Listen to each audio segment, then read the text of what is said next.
How's it going, Scrub Gamers? Welcome back to another video here at ScrubGames, and today we have another deck profile, and this is the deck that I took to my locals for the last Friday for my locals, the in-person one, and it is Boba Yellow because it's my preferred way to play Boba, and it's my favorite combination, Double Yellow.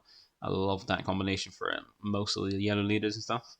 So I thought I'd try it out because I'm testing out decks to take to Manchester to see which one I kind of like feel more confident in using. So we've gone for this one this week to try it out, and you can see some gameplay this week coming out. So from tomorrow onwards, you see some of the gameplay from the rounds, and I've kind of updated it a little bit to make it a little bit better for it because I've seen the comments and stuff. So hopefully it's a little bit better for you guys. But for now, we're going to look at the deck profile and see what my list is like and what I'm kind of like. Because I'm kind of confident with the list. This is exactly what I played in the tournament. I haven't changed it because I'm confident with it now. I'm happy with the list, and we're going to check it out. So don't forget to like, comment, and subscribe. Like, comment, and subscribe, and because it keeps you updated with my videos as when it drops, and also by clicking the notification bell, you can get alerts when my videos do drop, so you watch them there and then, or at a later time that suits you best. So with all that nonsense out of the way, let's go ahead and check out the list and see what my list for Yellow Boba is looking like. So starting off with the leader, like most people will probably know what leads, but just in case you are new and don't know what Boba does, because some people might be joining later in the game. Boba is one of the leaders for set 1. It's one of the Villainy leaders for Cunning, which is yellow, in set 1. The other one being Admiral From, and he is the more generic leader and probably the best leader from set 1. Because he's got a very generic effect. He comes out very quickly at 5 resources, which is not the earliest, but very quickly. And he comes down with probably one of the best stats at 4 power and 7 health. And he's got a nice effect that involves around untapping resources, which is like your energy, mana, whatever game you've played before, like kind of reference you use, is basically untap your energy resources or mana to basically be able to play more things. And it does that both in the leader area and when it's deployed, because when it's in the leader area, anytime your opponent's unit an enemy unit would leave play, you can exhaust the leader to then untap 1 resource. So what is in the lead area, you can untap 1 every time your opponent leaves play. That means by bouncing back to hand, by being defeated, or by being captured, which is a mechanic for set 2. So many ways to kind of trigger that, which is really cool. And when you deploy him, he comes down as like I said, a 4/7, and now his effect results on needing to attack, but also need that kind of condition. So its effect is now when this unit completes an attack, so he needs to attack and survive.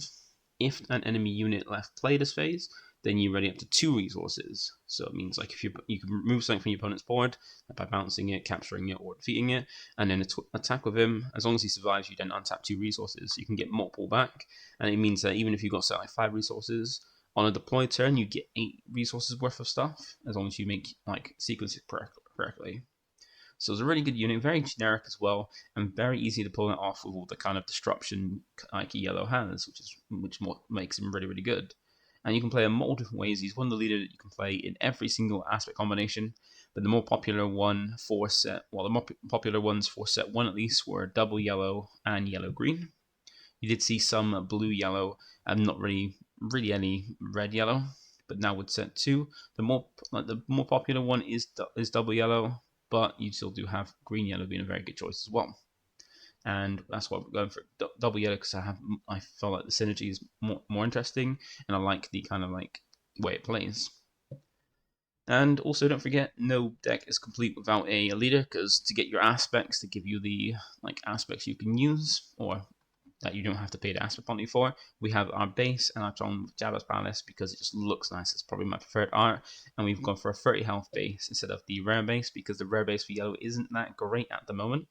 And 30 health base means we got like as much health as possible to survive as long as possible to kind of win. So that's a combination. And remember, we got the aspect penalty as well. So if you don't remember what the aspect penalty is, or if you're new and don't know, the aspect penalty means if you want to play any given card, you can play absolutely any card you want. No matter, you can put any card you want in your deck, play any card you want. But when it comes to playing it, if the aspects don't match what's on your leader or base, you have to pay an extra 2 per. So we've gone for double yellow, so any card we have to play for double yellow, we don't have to pay the aspect penalty, because remember, each aspect only provides 1, so Boba only provides 1 yellow aspect and 1 black aspect, so we need a second aspect in yellow on the base to be able to do that.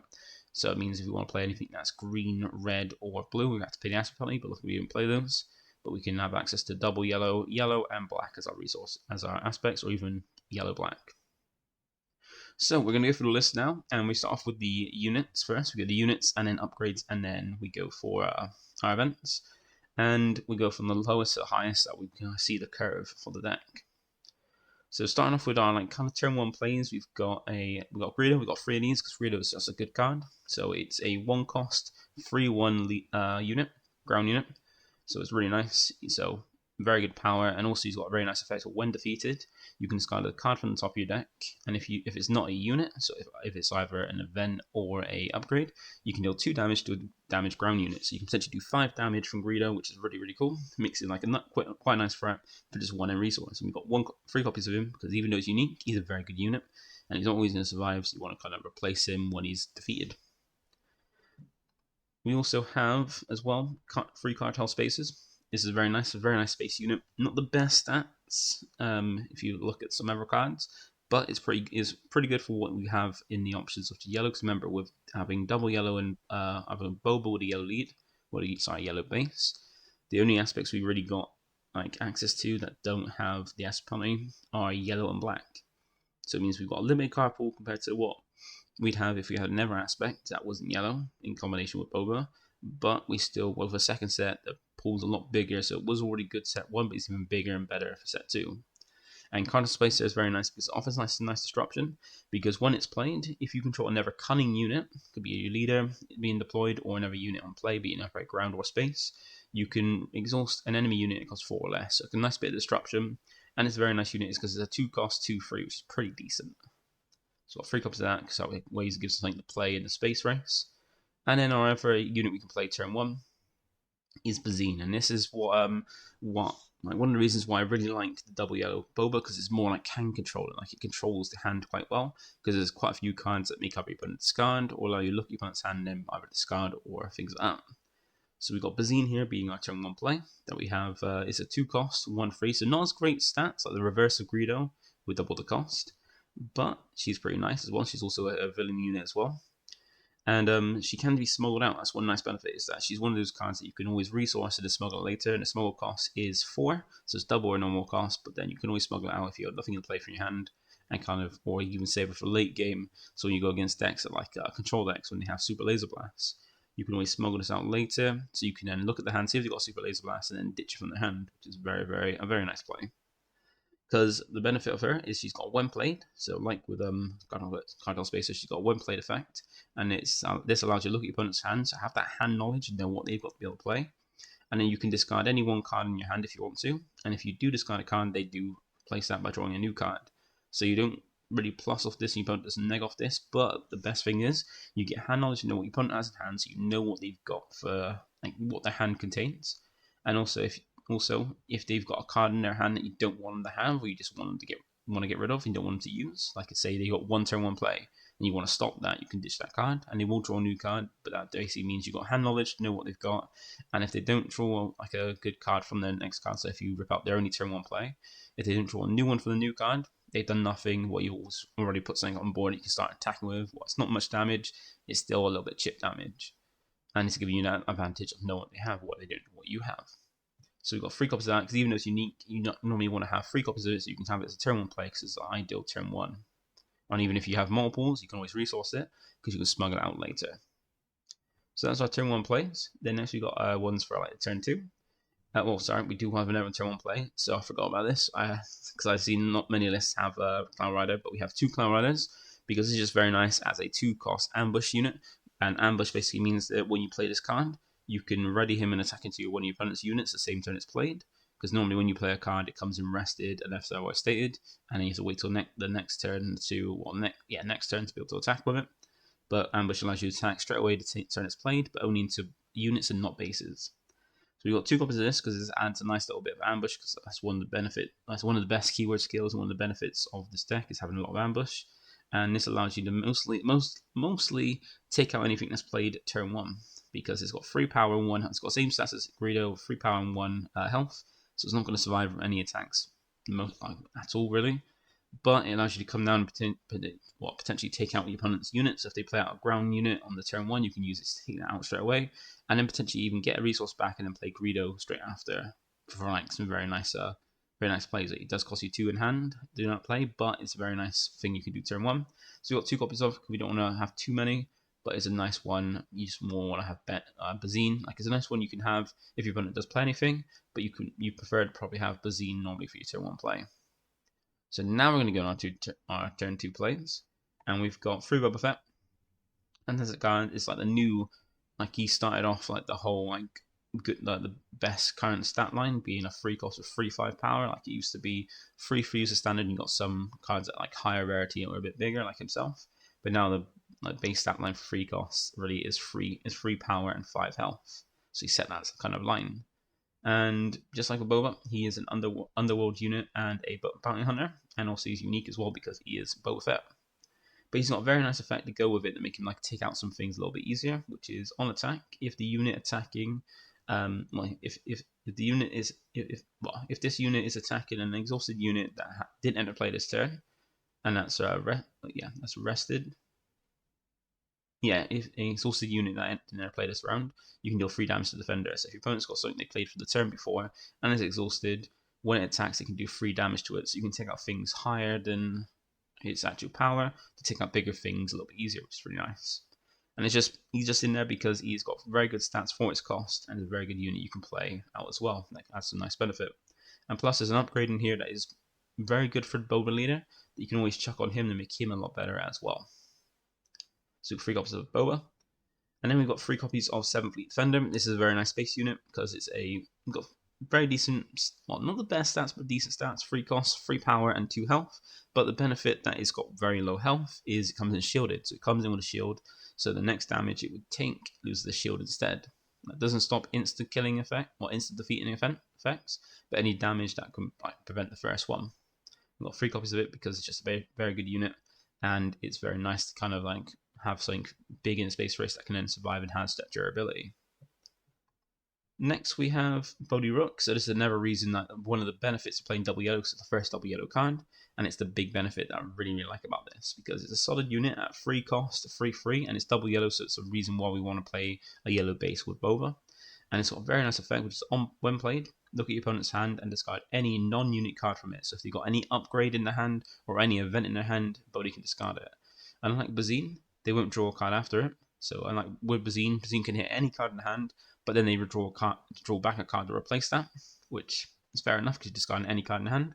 But for Bodhi, you hit a specific kind of card which is not a unit, so an upgrade or an event, and then you can discard it, giving you a +1 and then -1. And it's got very good stats. 3 cost, 3/3 is very good, and it's a very good card to go turn 1, especially with if you play Bazine turn 1. You can kind of scout the hand to see what they have. So if they've got any events, you can kind of leave them alone and ditch their non-event cards. So like, well, they're not their unit cards, and leave their events and upgrades there for Bodhi to hit, and then use Bodhi next turn and go, right, I know what you got in your hand, I'm going to hit that. So once again, we've got 3 copies of it. Even though it's unique, is one you want to see over and over again, keep using, because it's very good for against like control decks or even non-control decks, hitting things like the Darksaber and Sabine. So when they deploy Sabine, you play this out, see they got Darksaber and get that health so they can't put on her, and things like that. Really, really nice cards. And that's our Bodhi. And then we got our 4 cost plays being a Forarm. So Forarm is part of like a duo, and he is the like better part of the one because he's a never card but has ambush. So he's a 4 cost, 4/4. It's very good stats. So we're getting a fair few cards that have pretty good power, pretty good stats. Like 4 cost of 4/4 is pretty nice. He's also ambush, and also he's a bounty hunter as well. So it's like Bobby's a bounty hunter, which is relevant for a card we've got on the side. But he's very nice because he's got ambush, and also, like I said, he's a pair with Zakus. So Forarm and Zakus are like a pair together. They kind of benefit each other. And while he has ambush, each friendly unit named Zakus also gets 1 + 1/1 to their stats and gains ambush. So while he's on board, if you play Zakus, that Zakus gains ambush, an extra 1/1 to its stats. And then you'll see in a bit that Zakus does kind of the same thing for Forarm. So we've got 3 of them because that's once again another ambush unit. It's very good. 4 cost, 4/4 with ambush is very, very nice to have to kind of take out things, manage board before it gets a chance to do anything with it. Then we've got Zakus to go with, so we've only got 2 Zakus because the thing is, Forarm on his own is very good as an ambush 4 cost unit. Whereas Zakus, he comes down. He can come down as a 5-cost 6/6, which is very good. We've already seen that in like things like Pearl. Is very good unit, very good stats. But he gets his best kind of stat in ambush while Forarm's out. So if you don't have a Forarm out, you're playing this but not really getting any benefit straight away from him.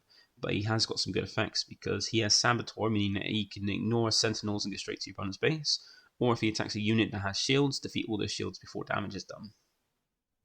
And while he's on play, just like how like Forarm benefits Zakus, Zakus benefits Forarm, because while he's out, each Forarm gets an extra 1/1 to a stat, so it makes him Forarm a 4/5/5, and also gain Saboteur. So with them both at the board, they both gain Saboteur, they both gain Ambush, and they both gain a 1/1 to their stats, which is really good. But we've gone for only 2 Zakus because, once again, as I said, Zakus gets his best benefit in Ambush while Forarm's on the board, so if he's not out, he doesn't get the best benefit of just ambushes straight away, but he's still a good unit to come around, so we've got 2 copies of him. Then next we've got Bosk. So I still got Bosk in here because I really like him. Because he's another one of those ambush units to help like just control board before the opponent gets a chance to do anything with him. But he's a slightly worse stats than Zakus at 5-cost 4/5, so not too bad, but still pretty decent. But he's also got a nice little effect where when you play any event which you're loaded with in this deck, which we'll see in a bit, you can deal 2 damage to a unit, so it helps you do a bit more chip damage controlling the board, and it's very beneficial because you've got a lot of events in here you want to use as well. So you've only got 2 copies because he's not the best statted, but he is a very nice an extra ambush unit as well. And then we've got also Cantina Bouncer, so never of our double yellow cards, never benefit of running double yellow. And this is Cantina Bouncer, so not the best stats compared to the other 5 costs. He's only a free power 5 health, so slightly worse than Bosk, but has a very nice effect that fits any kind of situation really. And its effect is when played, you can return a non-leader unit to its owner's hand. And that's great because remember, as I said, unless a unit has ambush, it can't really attack the same turn it's played. It comes in rested, unless otherwise stated. It can't really be used. It gets its on-play effects and stuff like that, but it can't really do any like attacking or anything straight away. And Cantina Bouncer is a very nice one that kind of like push that back, put that summoning sickness, which kind of a term is kind of used, and basically put them back a turn. So if your opponent spent a whole turn, all the resources playing a card, that didn't really do anything, didn't have an on-player, didn't really attack, then you can Cantina Bouncer, put it back to your opponent's hand, so they've wasted their entire turn. You've removed something to board the trigger Boba, and now you've established this unit on board to attack with next turn. So a very nice one. Remember when I first saw this from the first set, I thought it was really annoying, not great. But then as I started getting into Double Yellow Boba, I started realizing how powerful and how great this unit effect is. And then we have our last unit being FEATS Fire Spray. So this is our last unit in the deck, and this is one of the best reasons to play on Boba, and one of its like best cards to go with it because it's his like signature spaceship. So it's a 6-cost 5/6, so it's a space unit as well. So our 3rd space unit we play, so we don't play too many, but we play enough. And it's got 5/6's power, which is pretty decent. And it's got a very nice effect because when played, if you control Boba Fett or Jango Fett as either a leader in the leader area or a unit in play, then you can play this unit ready. So it doesn't matter what in this deck, as long as you have Boba as your leader, this card will always come in active, ready to attack straight away, which is very unique compared to all the rest of them, which need to wait a turn to attack.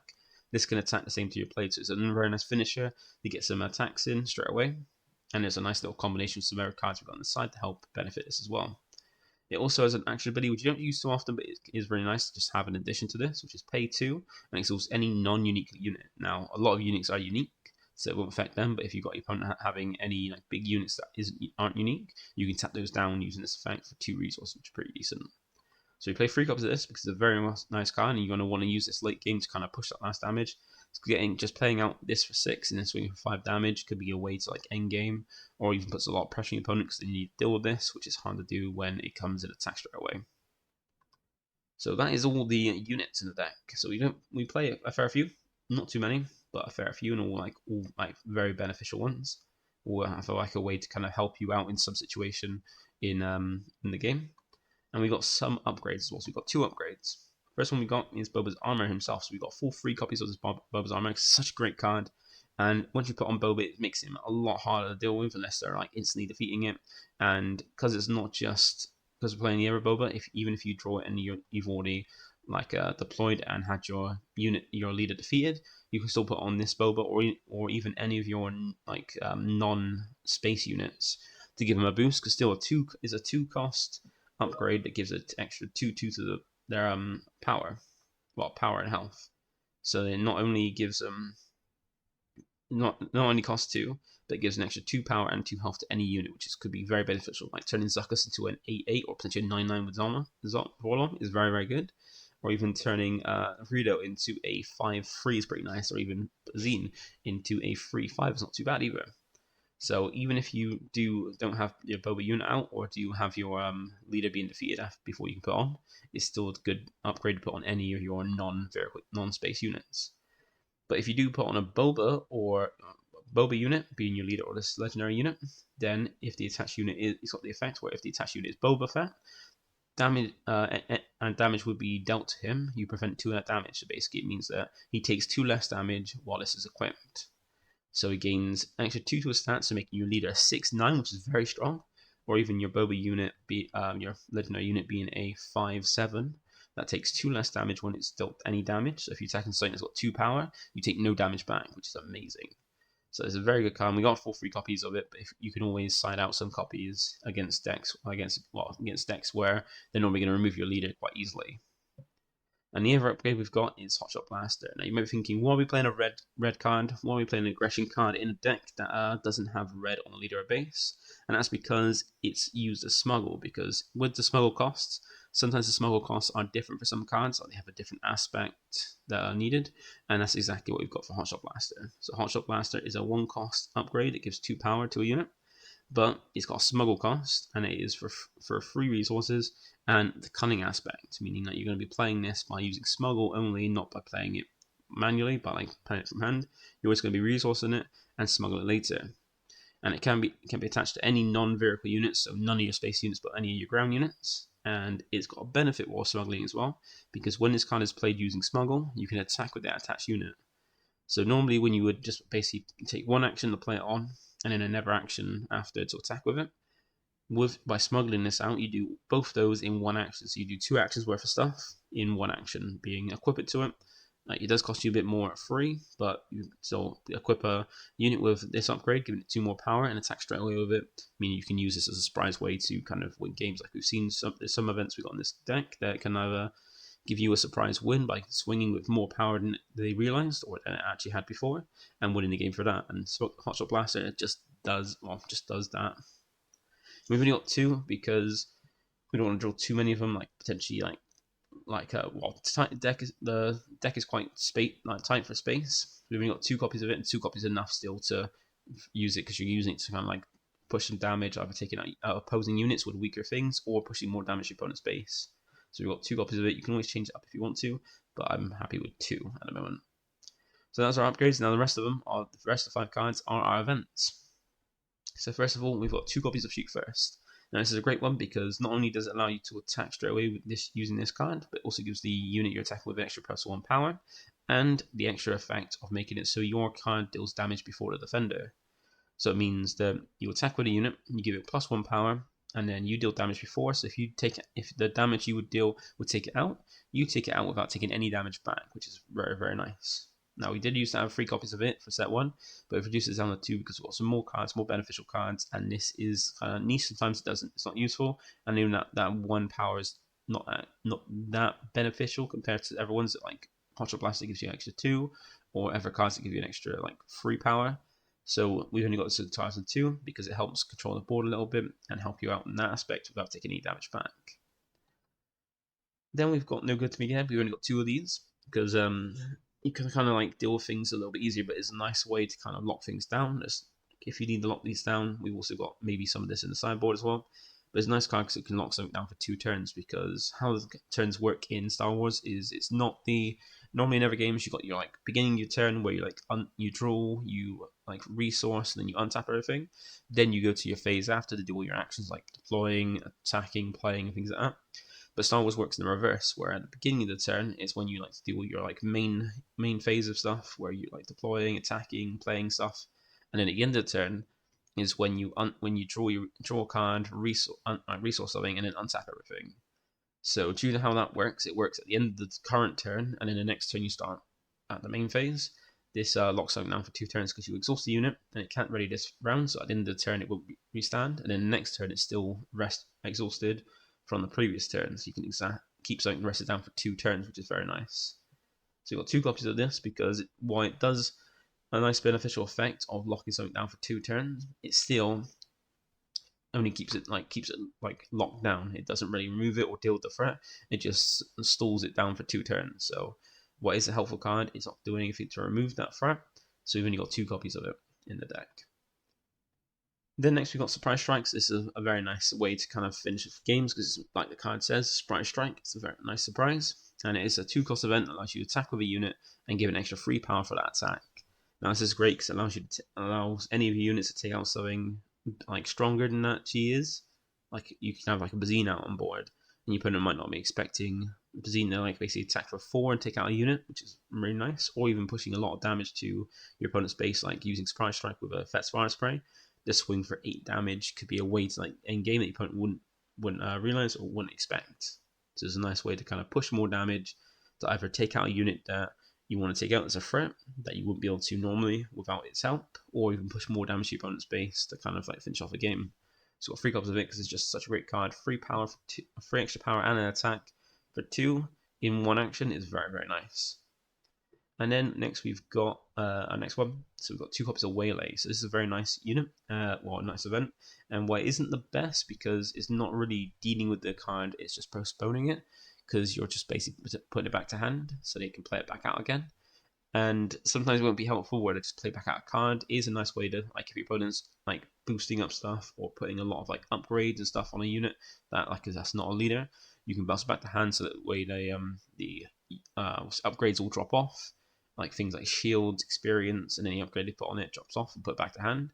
And if it's a high costing card that they've played, that once again, just like with Cantina Bouncer, didn't have an on play or like just isn't attacking straight away, you can put it back to hand and make them waste their entire turn. So Waylay is a really nice way to kind of deal with something that is not doing anything. It's very costly on your opponent, and also is another way to trigger Boba as well. So if it was in the lead area, this will technically cost 2 because you untap straight away, and it's a very nice way to deal with it. And it's a very easy card you can side out as well. And then the last card is Cunning. So never the cards we play in the deck that is double yellow, and are never really of the benefit. So all 3 cards from set 1, being Bodhi, Cantina Bouncer, and Cunning, are all ways you can really help deal with your opponent's cards, and also is like the main reason why you want to play yellow, because it's just that it's just that great. All these cards are playable for set 1, and it's why double yellow is the most it's the best double aspect for set 1 because all 3 cards for double aspect are playable. And if you don't know what Cunning does, it's a 4-cost event. So like all aspects have that, a 4-cost event that's named after the aspect itself, so Cunning, and give you 4 options on the card, and you could choose 2 of any 2 and resolve in any order. So for Cunning, its effect is to return a non-leader unit with 4 power or less to its owner's hand. So kind of same thing that Cantina Bouncer does and Waylay does, but more restricted, because it's got more restriction of 4 or less power. You can give any unit 4+ power for that phase, so boost up something by a massive 4 power. So turning Zakus into a 10 power is amazing, or even FEATS Fire Spray to a 9 power. You can also up to 2 units, like tap things down so the opponent can't really use any in that turn, so they can't attack with them, and you can hold them off for a turn. And the last one is what really goes really well with like Bodhi and the hand control aspect of this deck, which is opponent discards a random card from hand. Now you don't get the picked, but they don't get the pick. It's just random, so you don't get the pick what cards from hand. They don't get the pick the worst card in hand to get rid of it. They have to shuffle their hand and then pick a card at random and lose it, which is very, very nice. And it's one of the biggest, like these are the biggest reasons why like biggest benefits of playing double yellow and why it works so well, because it just offers like this deck just offers you a lot of flexibility in what you want to do. And with the leader's very generic effect on tapping resources, you can play more things. Just goes very well with the whole effect of the deck. And then we've got that as a clear 50, so to make sure we're as consistent as possible and not going too over. And that is the list.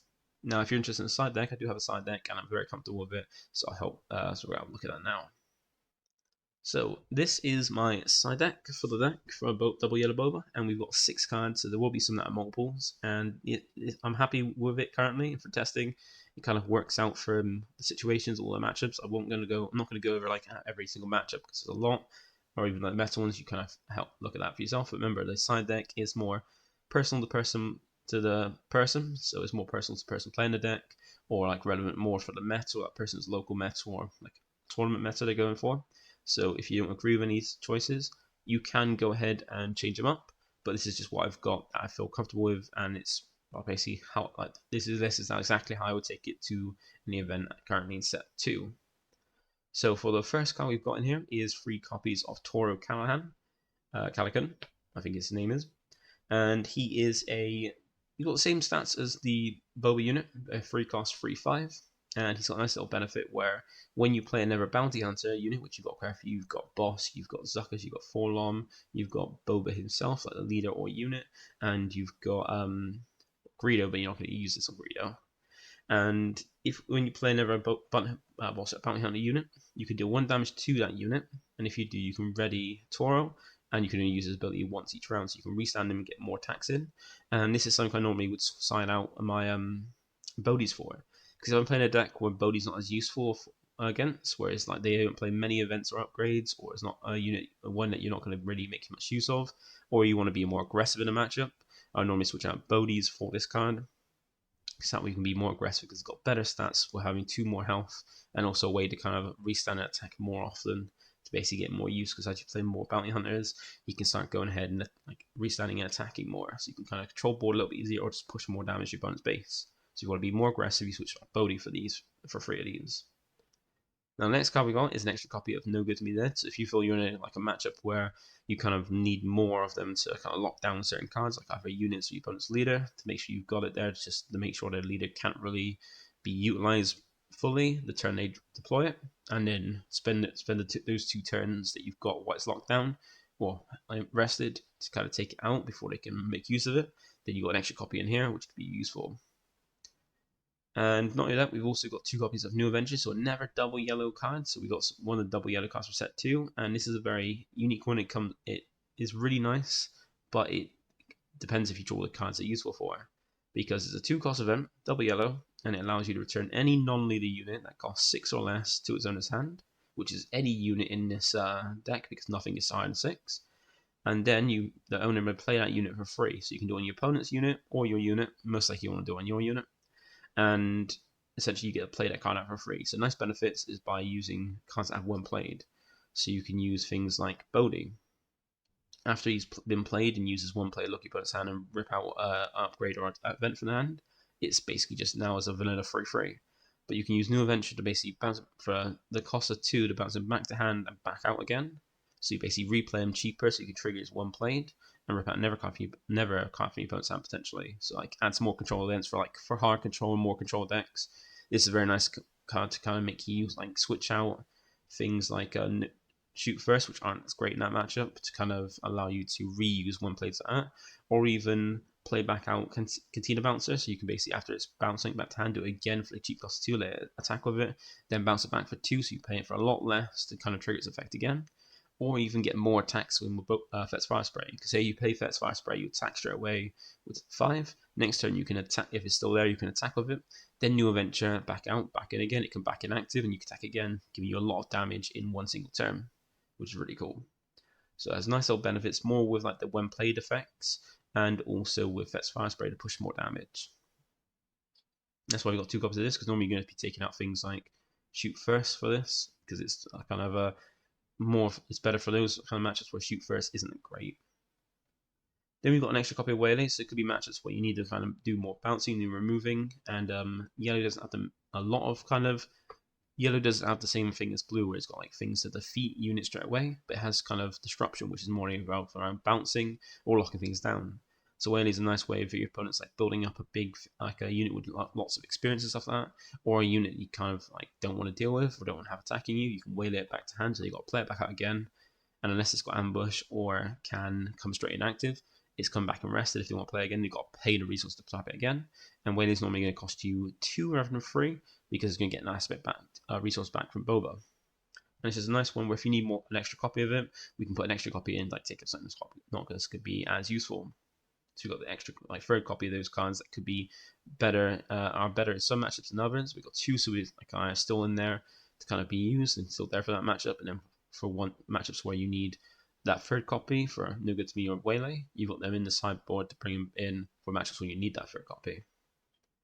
And then for our last 2 cards, we've got 2 copies of Relentless Pursuit, and just like with Waylay, sometimes like Waylay isn't a great way to kind of like remove anything because it just bounces about the hand and you just play it back out again. Relentless Pursuit could be a better way to kind of deal with a unit than Waylay did. So rather than bounce about the hand, so you play it back out again, you can use Relentless Pursuit to capture it and take it off the board a little bit better way, where the opponent doesn't have access to play it back again, but you got to deal with whatever's capturing it to play it back out again.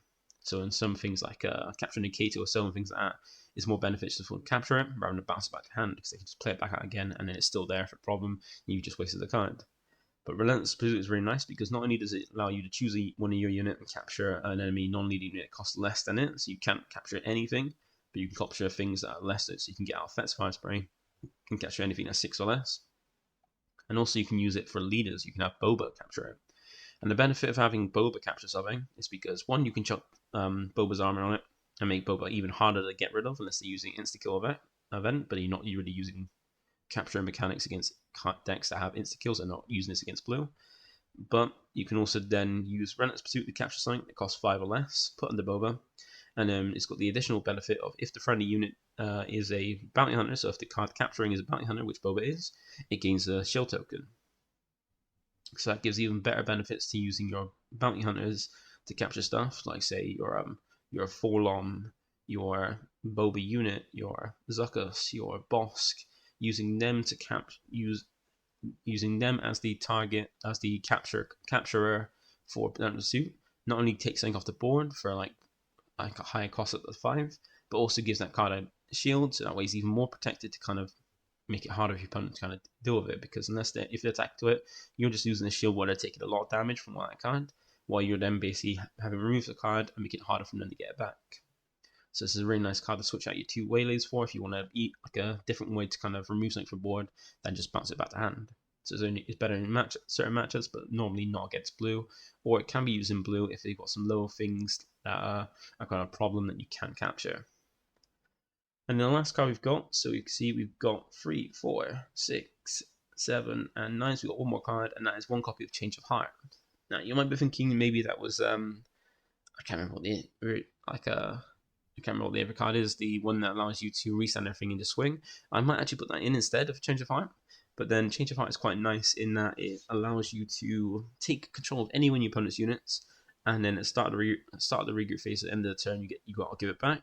But allows you to take one of your opponent's cards and kind of use it against them. So if your opponent's got a huge unit and you've got initiative, you can use this to take that big unit and threaten to attack with it, and they're either going to take that unit or have their unit they just played, or the biggest unit, used against them, or they're going to have to deal with it before you potentially kill them with their own unit. So it's a very nice one. It's normally like, I only got a copy of one because it's normally going to use in later game, and it depends on it always depends on what your opponent has. So if you're playing a deck with got a lot of big things that kind of are hard to kind of deal with in this deck, you can either use it to take them and use them against them. But like say if your opponent's playing like a Devastator, taking it off them and threatening to attack them with a 10-10 that does piercing through units is something they're not going to want to deal with and have to take it out, or just accept that you're going to swing at them with it. So we've got 1 copy of this, and this is normally going to take out like maybe 1 Boba's armor to kind of play it, because you don't mind losing 1 of the armor.